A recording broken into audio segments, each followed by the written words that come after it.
Apakah lo pernah tanpa sadar pada saat ada notif yang masuk ke HP lo langsung membukanya secara tidak sadar?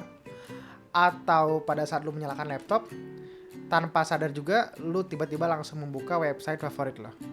Atau mungkin pada saat lo setelah pulang beraktivitas, misalkan pulang dari kantor, pulang dari sekolah, pulang dari tempat kerja, dan pada saat itu juga lo langsung pulang dan langsung membuka sepatu, membuka kaos kaki, langsung ganti baju tanpa sadar juga. Nah, kegiatan yang lo lakukan tanpa sadar itu disebut dengan nama habit. Habit sendiri ada yang baik seperti mungkin misalkan cuci tangan sebelum makan, atau juga ada juga yang buruk seperti misalkan menggunakan HP di tempat tidur. Habit itu adalah hal yang kita lakukan secara rutin atau teratur yang kita lakukan terus-menerus secara otomatis. Dan di video kali ini, gue akan menjelaskan tentang hal yang lebih kecil lagi daripada habit itu sendiri, yaitu dengan nama Atomic Habits. Atomic Habits sendiri adalah kebiasaan-kebiasaan kecil yang kita lakukan, namun kita anggap remeh dan kita anggap sepele, namun dapat berdampak besar untuk diri kita. Ada 4 hal yang perlu kita penuhi supaya habit yang kita buat itu bisa terbentuk dan juga bisa terpenuhi. Yang pertama adalah make it obvious atau membuatnya menjadi lebih jelas. Yang kedua adalah make it easy, yaitu membuatnya menjadi lebih mudah untuk dilakukan.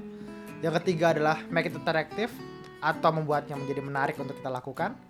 Dan yang keempat adalah make it satisfying atau membuatnya merasa kita telah puas setelah melakukan hal tersebut gitu. Dan hal simpel yang perlu kita lakukan adalah kita memperdekat habit baik pada keempat aturan tersebut dan juga menjauhkan habit buruk kepada 4 peraturan tersebut. Untuk melakukan hal tersebut, kita memerlukan mindset yang tepat.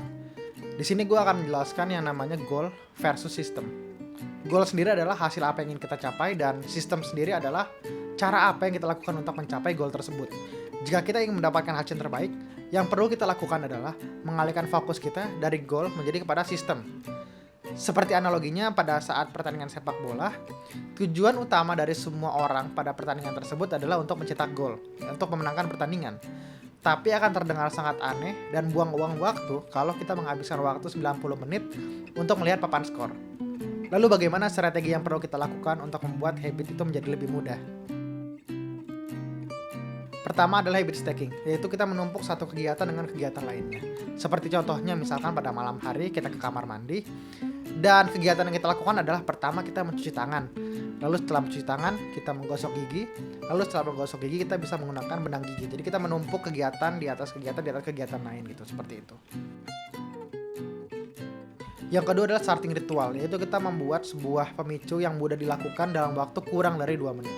Seperti contohnya, misalkan jika kita ingin berolahraga, jadi pemicu yang kita pikirkan adalah bukan kita ingin berolahraga, tapi kita ingin menggunakan jersey dari lemari gitu misalkan.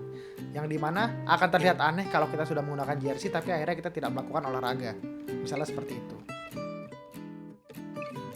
Yang ketiga adalah syncing, yaitu menggabungkan kegiatan yang dirasa menyenangkan dengan habit baru yang ingin kita bangun yang kita rasa sulit untuk dilakukan.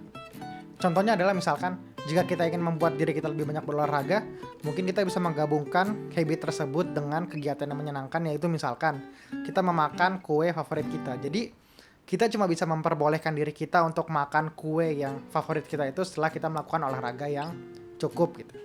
Atau mungkin untuk gue sendiri, yang gue lakukan adalah gue telah membuat sebuah playlist di playlist musik, yang dimana gue cuma boleh mendengarkan playlist tersebut pada saat gue sedang mengerjakan pekerjaan yang gue anggap produktif gitu atau bermanfaat lah gitu. Jadi cuma boleh gue dengarkan pada saat itu doang gitu. Yang terakhir adalah scoring. Terakhir, kita tetap harus membuat diri kita merasa puas dengan apa yang telah kita lakukan, dan oleh karena itu kita harus sekali untuk melakukan yang namanya scoring. Contohnya misalkan teman gue itu dia itu berusaha bagaimana caranya untuk dia olahraga minimal 3 kali seminggu, dan jika dia tidak melakukan hal tersebut, setiap kegagalan dia akan mendonasikan sebesar 15.000, kurang lebih seperti itu. Dan contoh lainnya misalnya seperti YouTuber namanya Matt Diavela, dia menempel sebuah seperti semacam kalender gitu di kamar mandinya, yang dimana setiap pagi dia akan mandi dengan air dingin, dan setelah dia melakukan hal tersebut dia akan men-checklist pada tanggal tersebut gitu, kurang lebih seperti itu. Terkadang kita suka mempersulit diri dengan cara melakukan hal yang langsung sekaligus besar gitu. Dan terkadang kita juga suka memaksakan diri untuk bergantung 100% kepada tekad. Yang dimana faktanya tekad kita juga tidak sebesar itu sebenarnya. Yang perlu kita lakukan adalah membuat perubahan kecil secara terus-menerus dan secara rutin. Dan kita akan berkali-kali lipat lebih baik pada saat sebulan berikutnya, setahun selanjutnya, 5 tahun, 10 tahun selanjutnya. Yang dimana setelah saat itu kita akan merasa berterima kasih kepada diri kita sendiri. Kalau lo pengen tahu lebih banyak lagi mengenai Atomic Habits ini, lo bisa langsung baca di bukunya James Clear yang namanya Atomic Habits. Ini gua rasa dijual di mana-mana sih. Ini banyak banget dijual di mana-mana. Dan kalau lo suka dengan video ini, lo bisa langsung aja klik tombol like dan juga subscribe.